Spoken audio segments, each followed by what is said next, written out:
Hey everyone, Ken here, CCG vlog. 4 events this weekend. 4, Thursday, Friday, Saturday, Sunday, all at the Bridgeview Community Center. So it's very simple on dates and times and locations because there's only one. Thursday, Friday, Saturday, Sunday, all at the Bridgeview Community Center. Which means there's a couple of nice things that we're gonna go over for the vlog. It's gonna be a quick one. I'm gonna try to get the vlogs back under control under like 5 minutes. During pandemic time, I just got so used to being on this thing that I just, yep. So we're gonna keep it short and sweet and hopefully simple. 4 events this weekend, Thursday, Friday, Saturday, Sunday. We have a full-blown tournament schedule. So that's gonna mean 4 tournaments, each and every day. Thursday, Friday, Saturday, Sunday, you're gonna get the 2 o'clock, 4 o'clock, 6:30, 9 p.m. time slots. You got deep stacks, you got early birds, you got little deep stacks, you got late nights, all kinds of good stuff. It is, the tournaments this past weekend were home runs. They were crazy. All of the early birds, Thursday, Friday, Saturday, and Sunday,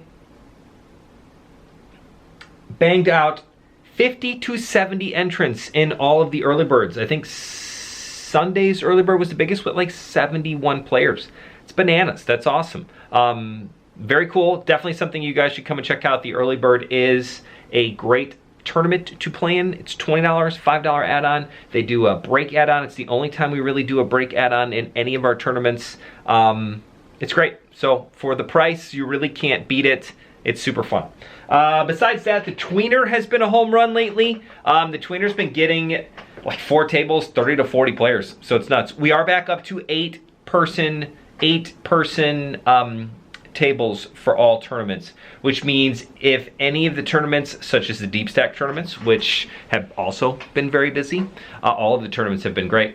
The deep stack tournaments or anything with the ante structure will go back to the big blind ante. We got very used to playing the small blind version during the pandemic because we were at 6 or at best 7-handed. Now that we're back up to 8-handed, which is basically a full table, you're back to the big blind ante. Now, when you do get down to the final table, 5 players, it will go down to the small blind ante or half of the ante, whatever the case may be, or however you want to decide it, but that's where we're at. Great birds, great tweeners, deep stacks are great. Little deep stacks had really good turnouts lately so far, so definitely come to see that on Saturday afternoons.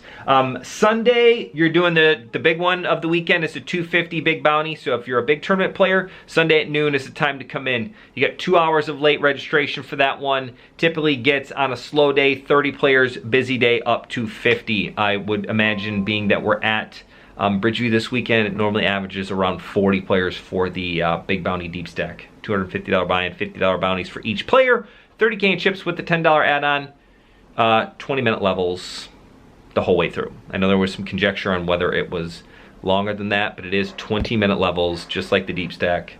It's a good tournament. Come out and see us.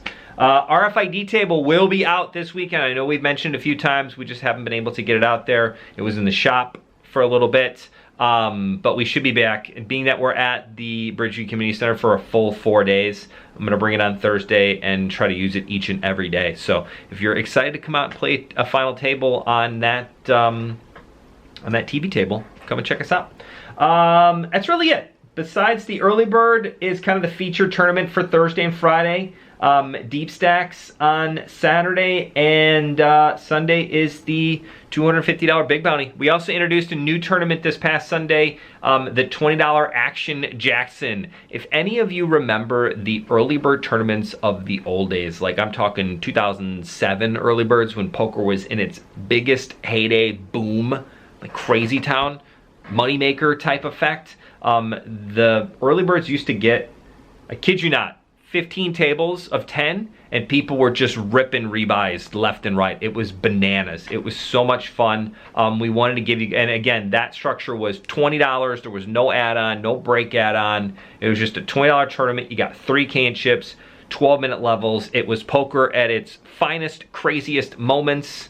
It was super fun. So we thought we'd be able to do it again. It's kind of a retro idea, give you guys a little bit of nostalgia. I know this past Sunday it was 2 tables and they had like almost 3 times the amount of players in that tournament. So it was great. It's super fun. Definitely something that you guys should come and check out. So if you're there late on a Sunday, it's always kind of a random time frame. 6:30 on Sunday is a little late for the work crowd, and you know, all the people, all the degens have already degened it out. So 6:30 is a weird time on Sunday, but it's a super fun tournament. Come and check that one out.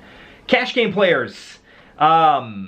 Anybody who's been texting me to get on the list, we are going to keep the list. It is something that we're possibly going to phase out. We're going to kind of see how it goes. But the list is not nearly as important as it used to be, or getting on the wait list early as possible is not really a thing anymore. Because before, when we had 50-player events, you know, we kept a really strict list, and you could get on it as early as you want in the day. And people at like 7 o'clock in the morning were texting me, hey, I'll be there at 8 o'clock, and then they would be near the top of the list. You don't really need to do that anymore, because of the fact that we can have 250-person events, so there's more tables at the event, more space. It's much easier to open and close games, which means the list is never more than 4 people. Because if the list gets to 5 people, they start a new game. So 5 players, new game. So the absolute worst you could get is if there were 3 players on the list and you became number 4, and then you have to wait for one person to show up to either start a new game or wait for 3 players, 4 players to bust out so you can get into one of the current games running. Always text me. I will be happy to put you on the list, but just please remember, it is not necessary. It is never going to be the massive lifts that we have been dealing with during the pandemic. This is post-pandemic poker, which was also the episode of the Overlay, a poker podcast that Brandon and I do. That was this past Friday's last episode, post-pandemic, and what poker looks like after COVID-19. So it was pretty fun. So definitely talked about it there. But please, if you want to be on the list, text me. If you want to know what games are going on, text me. If you want to know how much time you got left in the early bird to get in, text me. Let me know. I would be happy to help you out. Still doing the $200 high hands twice a day. Banked another Royal Flush this past Saturday. The events were great. I'm excited to see a lot of new faces. I'm excited to have people back that haven't been there in a while. As always, thank you for watching. Hit that subscribe button, like us, comment, share. Come and see us this weekend. Say hello. Get on that RFID table. Check us out. We will see you guys next weekend, or actually this weekend. We'll see you next weekend on the blog. Check out the Overlay if you need to. Other than that, see you next time. Bye, everybody.